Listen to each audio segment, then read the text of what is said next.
In this video, we're going to try to introduce double integrals.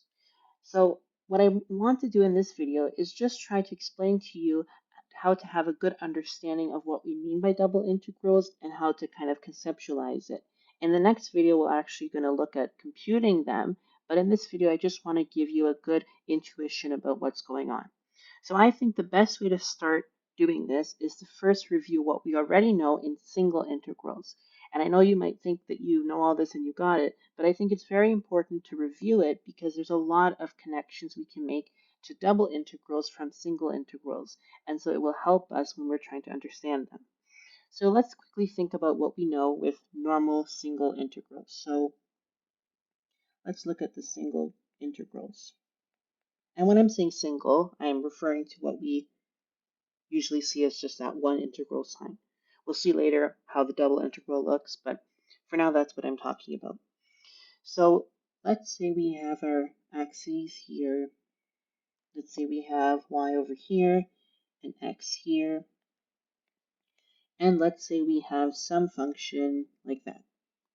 Okay, so now we've all seen this before. Let's say we have some point here, A, and then we're going up to point B.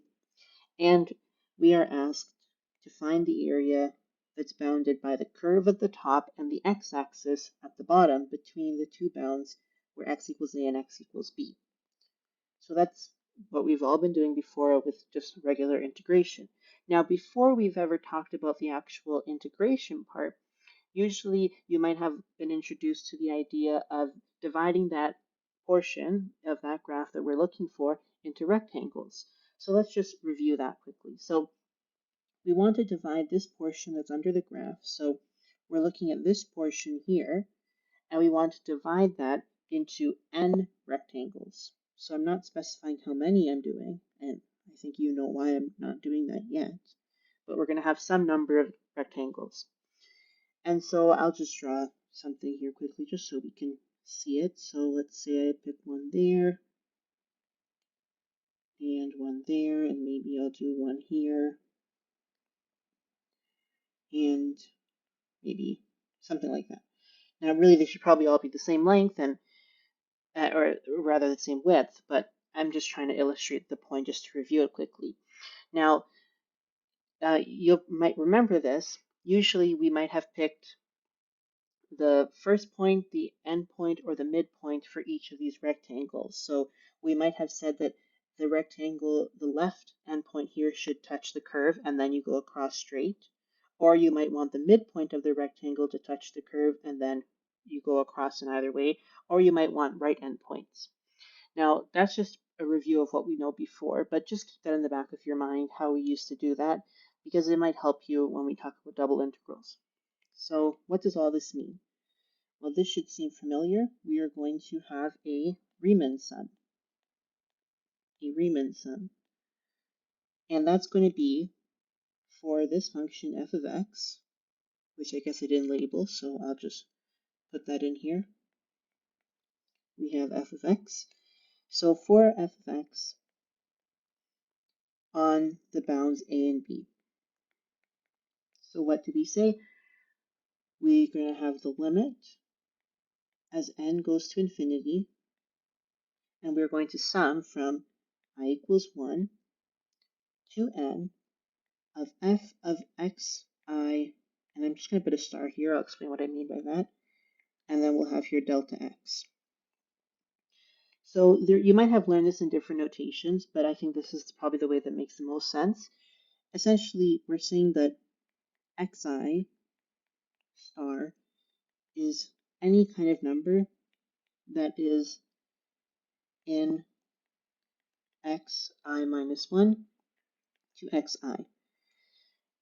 Now, because we've always just done straight integration, it might be unfamiliar about what we're talking about here. But again, I'm just going to remind you, the reason I'm going over this is because I think it will help us a lot to understand double integrals. So what is all this xi star stuff that I'm doing? Okay, so let's just review something quickly. Again, I know we're reviewing a lot, but bear with me. So let's say we have some curve here. Now, let's say I pick this point on the curve here. and I'm going to call that point xi star. Now remember, when we're doing this, we're trying to generate rectangles. But because we're saying that the limit as n goes to infinity, we are trying to create infinitely many rectangles, so therefore they should all have very, very small widths, essentially no widths. So that's why it doesn't actually matter what x point we're talking about. So let me just draw this and then I will explain what I'm talking about. So we might draw a rectangle, a better rectangle, but it would look something like that. We'll say here's xi, and then here would be xi minus 1. And so we just want to pick some number, some x value in this range from xi minus 1, which would have been the right end of the previous rectangle, and then xi refers to the left end of the next rectangle. Now remember, the reason we're doing that is because eventually we're creating narrow and narrow rectangles, so it doesn't really matter what we are talking about within it. Here, I guess you could think of this as the middle point for the way I kind of drew it here. Okay, so now why am I doing that? Because I just want to remind you that when we were looking at that Riemann sum, we would say then that delta x equals b minus a, so that whole interval that we're talking about, b to a, we're looking at the length, and we're going to have n rectangles. Eventually it's going to be infinity, but we'll divide that. So delta x then is going to be the width of each of these. And we want that eventually to go down to basically 0. And xi, whatever your xi might be, there's a lot of ways you can look at it, but in this case I'm referring to this xi down here. This would just be, we started at a, and we're going to add delta x's to it, but not just delta x, it's I delta x. Because remember, we are the first time when I equals 1, we're talking about one rectangle, then I equals 2, so then we're going to go over 2 rectangles, and so on. So this video is not really supposed to be explaining this whole concept. I'm just really trying to review it with you. So what does this all mean? Well, this is how we defined an integral. We said that the integral from a to b of f of x dx was equal to that Riemann sum. So the reason I went over this is because I want to remind you the definition of the definite integral. I equals 1 to n f of xi star delta x. So I just wanted to review that with you. So hopefully that's fairly familiar. One thing I want to note before we actually go into the important part of this video, I want to remind you what we mean by signed area. So if we compute this integral the way it is, we get what's called a signed area. And what do I mean by that? So let's say we have a function here. Let's say it looks something like that. And let's say here is a and here is b. When we do the integral, we're going to have some parts here and we're going to have some part here. And let's say we call this part a and we call this part b. And of course, this whole curve we'll call f of x. When we do the integral from a to b of f of x dx, what we're actually computing is a plus negative b. What do I mean by this? Well, I'm trying to show you that each area is signed. It has a sign attached to it. So because the first portion here, the a portion here, this part was below the curve but above the x-axis, so it's positive area. The b portion over here, this is below the x-axis and above the curve. So therefore, the integral would compute that as being a negative area. So if we were looking at just the area overall, we would want a plus b. We don't want to have minus b because that's going to subtract away. But to do that, we'd have to do that, you could think of manually, we'd have to go through it. But if we were just computing the straight integral the way it's written, we would have signed area. We would have positive a, and so basically we're adding each of those components, but the components themselves have a negative or a plus attached to it. and this is going to extend into double integrals. So hopefully that's a good refresher of what we've been talking about with normal single integrals. So now let's move into double integrals. So I have a little diagram here. Don't worry about it right now. I want to first kind of set the stage for what we're doing. So we're going to be given a surface,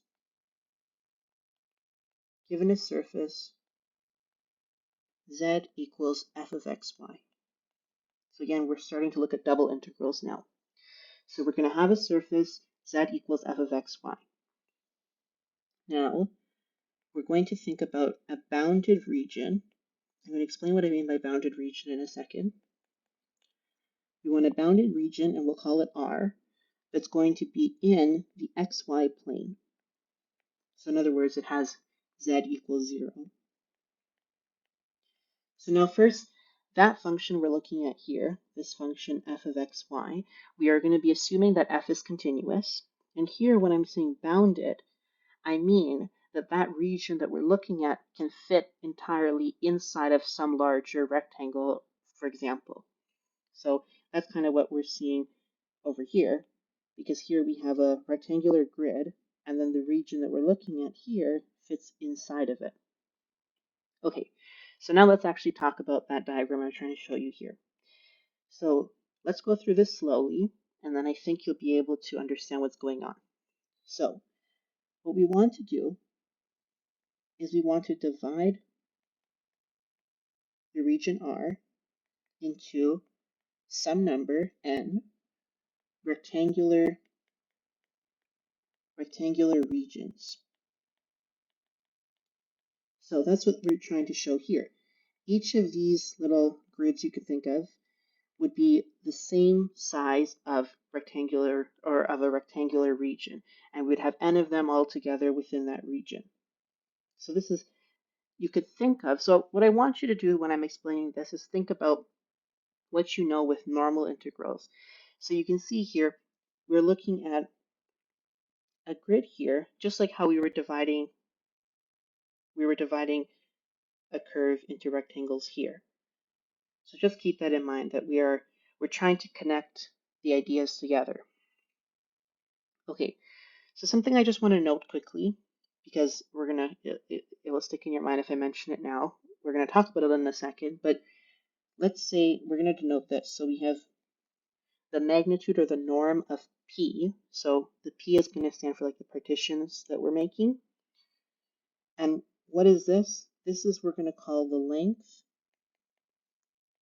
of the longest diagonal in each rectangle. So I'm going to call each subrectangle R subscript K. Now that statement I just wrote there, don't worry if you don't understand it right now. It's not really meant to connect with what we're talking about right now. I just want to define that so that way when we talk about it later, you know what I'm talking about. However, you should probably understand though what specifically I'm referring to. So let's just look at this quickly. So within the region, let's say we have this rectangle here. So each one of these we're calling RK, and obviously K is going to vary depending on which one we're talking about. And this norm of P here, this part here, is referring to the diagonal here. It's just that length, that's all. So it's just notation I want you to see. Okay, so let's go back to what we were doing. Now, we divided R into n rectangular regions. Okay, now we have that RK, we already said, is going to be one of those. That's how we're referring to it. And now we're going to say something delta AK. That's going to be the area of one of those regions. So let's go back to what we were talking about when we were looking at the rectangles here. We had an area, so we had an area here you could think of for each of the rectangles. And then we also had divided this whole curve into n different rectangles. So far it's kind of the same thing.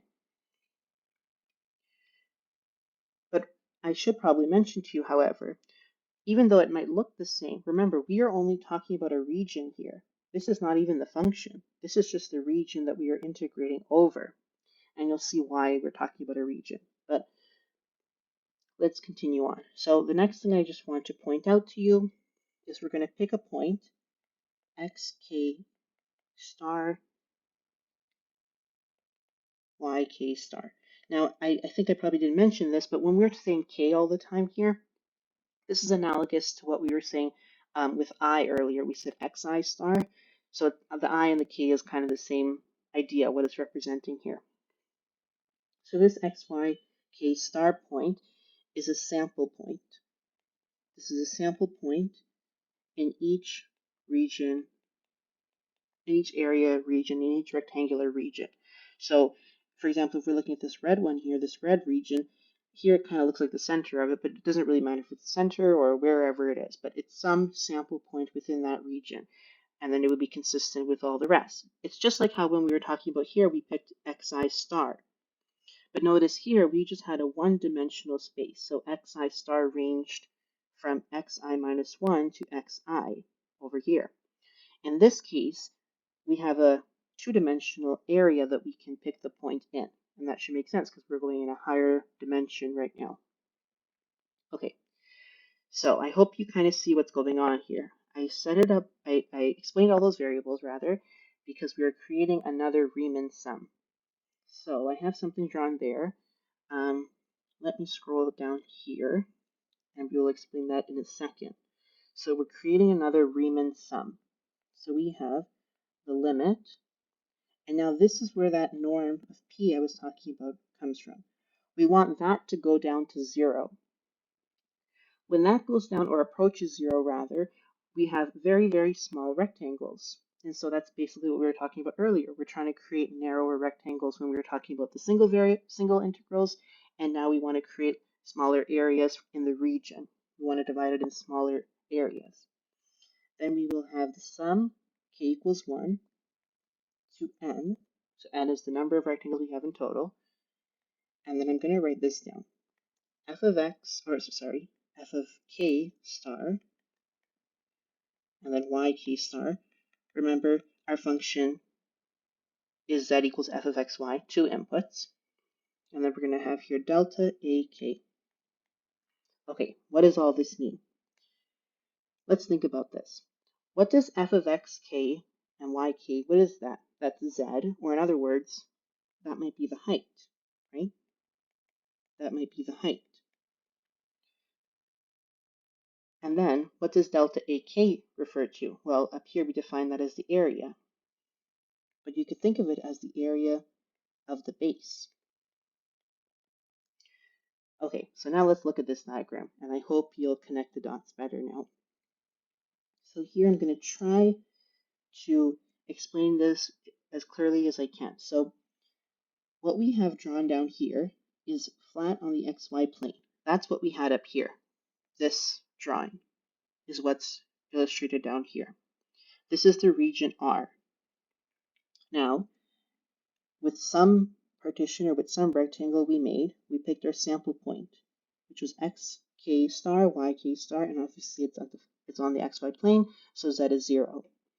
Now, we are going to compute f of xk and yk, and that's going to give us a z value.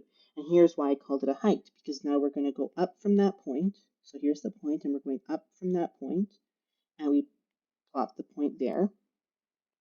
So that's a height, right? This is a height. If we multiply it by delta AK, which was the area of this partition, we end up, so let me make this very clear.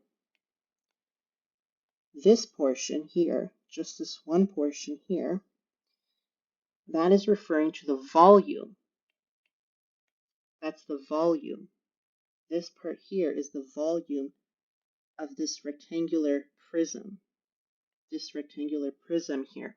Remember earlier we were looking at the area of a rectangle. That was for the region though. Now when we actually look at the surface, it becomes the volume of the rectangular prism. And now as you can imagine, that was for k equals 1. So wherever k equals 1 is on this plot here. Then we're going to keep adding them. And if we add them and add them and add them, we're going to have lots of different rectangular prisms. And I'm sure you see where I'm going here. If we're going to start making this diagonal closer to 0, we'll have more and more rectangular prisms, and so we'll have a better approximation. And if we go all the way down to 0 as it approaches 0, we will have an exact value for that volume of this shape here. It's the volume of this three-dimensional shape. So here's the region, and then as you can think of, it's kind of projected upwards onto the surface. But remember, this surface is not necessarily flat, right? It could be curved or bent or however it might be. And then it's the area here, or sorry, not the area, the volume. It's the volume of that shape you could think of. And now, the grand finale, that Riemann sum that we wrote up here is the definition of the double integral. So it looks like this, the double integral over the region R of f of x, y, dA. So here the delta AK became dA. We don't need the stars anymore because we're just talking about the variables in general. And then we have the region R.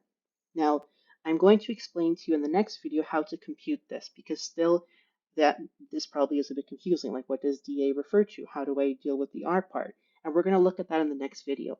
What I wanted to show you here, though, is kind of an intuition of what's going on, because I think if you have this understanding, it's going to be much easier going forward. Because what I found anyways is that a lot of the questions that deal with double integrals are rather confusing if you don't understand them visually.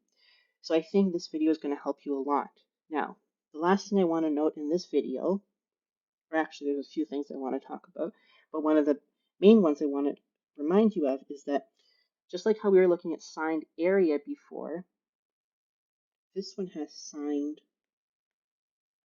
volume.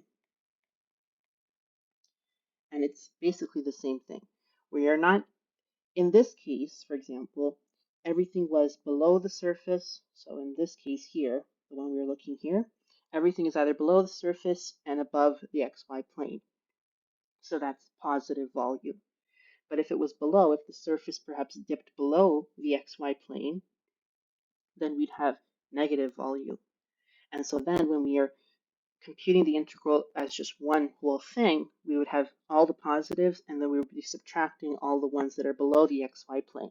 So the volumes have a sign associated with them. So if we wanted just the absolute value, or rather the volume for what we know, like the physical sense of volume, then we'd have to separate it. But anyways, that might be a little more complicated, but I just want to point out to you that this is the signed volume, just like how we were talking about earlier with the signed area. Now, there's a few more things I want to mention very briefly. So let's consider some notes here. So if f of xy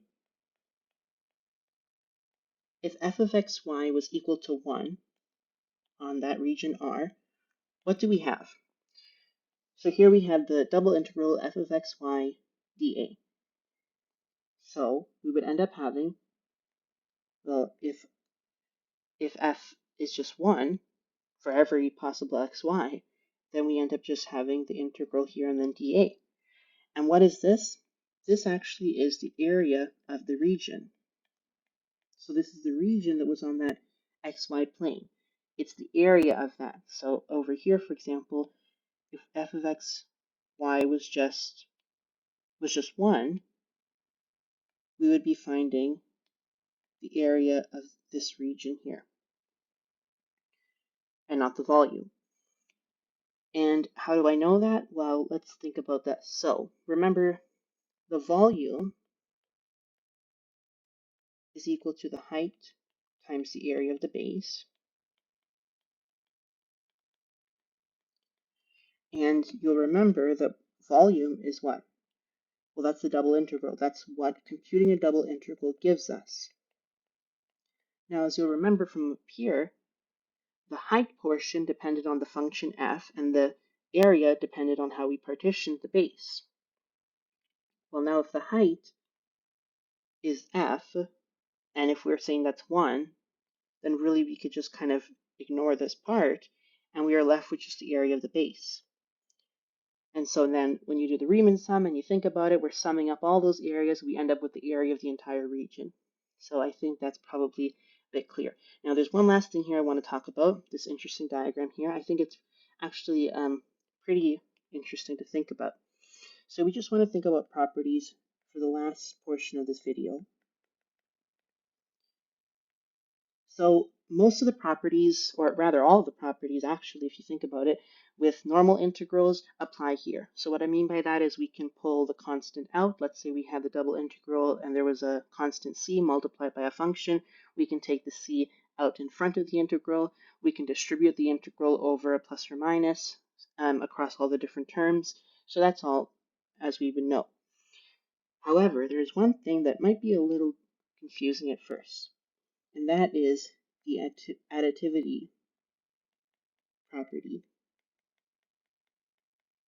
So what do I mean by this? So this here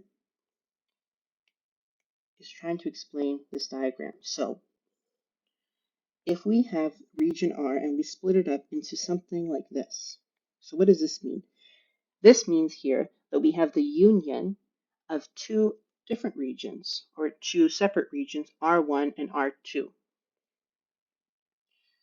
where R1 and R2, these are subregions of the entire R, of R. But the important thing is that they don't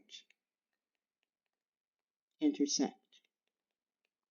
So if we have this, so right now I didn't really explain anything yet, I'm just defining what we mean by this union portion here.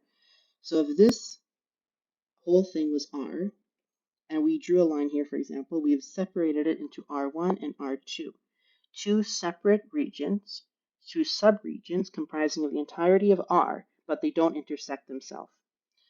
And so if we do that, then we have this. We can say then that the double integral over R of f of x, y, dA can be rewritten as the double integral over R1 f of x, y, dA plus the double integral over R2 f of x, y, dA. So is that confusing? Not really, because what is this essentially analogous to? It's a higher dimensional version, because remember we have multiple variables now, of this property. We said if we were going from a to c of f of x dx, this is also equal to a to some b f of x dx, plus going from that same b to now our final bound c. We split that up. That was a property we know already from single integrals. And so there we didn't really need to worry about if they'd intersect, or, well, we did in a sense, but it was on a one-dimensional plane because A, B, and C, they all lie on one axis. Over here, regions are over two axes. So we need to make sure that they don't intersect. I guess in either case we were looking at intersection, but here I think it's a bit more clear with this diagram that we don't want R1 and R2 to intersect. And if we do that, if we satisfy that with the subregions, we can rewrite it like this. So I know probably this video was a lot of information. What I really hope though is even if you don't watch it in its entirety at one time, I want you to just keep reviewing this video as you need it, because I think it will really help you to better understand double integrals, especially as we go on and we start to forget what we actually mean by them. So that's it for this video. In the next video, we're going to be looking at actually computing double integrals.